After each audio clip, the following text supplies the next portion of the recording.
A lot of people have been asking us, what in the world is a death ball? Well, by our standard, a death ball is essentially a backup breaking ball or a breaking ball that goes straight down with higher velocities.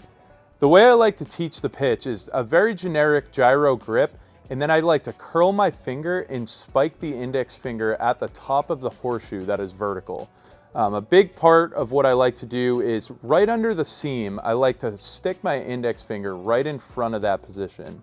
And what that does for me is having a vertical tip to my index finger here, it allows me to have more stability with the pitch rather than if I curled it completely and feel like my index finger got so far away from my middle finger. Now we have to understand the why. Why do we throw this pitch? Why do we add this into an arsenal?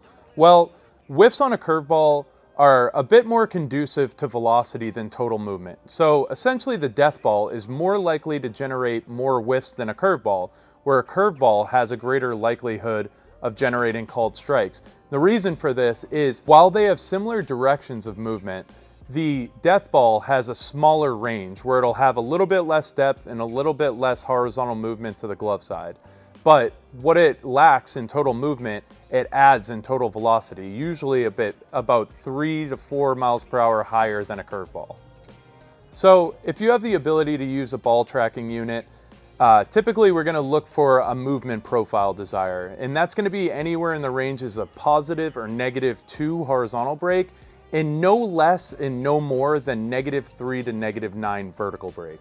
A really good example of an MLB pitcher who utilizes the death ball would be Jordan Montgomery. It fits his profile perfectly. He struggles to get glove side movement on pitches. He also throws from a very high release like we talked about. And the other part is he utilizes steep release properties to create angle on this pitch. If you're looking to utilize a death ball, I highly recommend you check out pitchers like Jordan Montgomery and study how he utilizes this pitch in his arsenal. Over the years, we've taught many pitchers how to throw the death ball here at KP. If you'd like to learn more about how to throw the death ball or other pitches, check us out at KineticProBaseball.com. Hope to see you here in the future and come learn how to throw the death ball with me.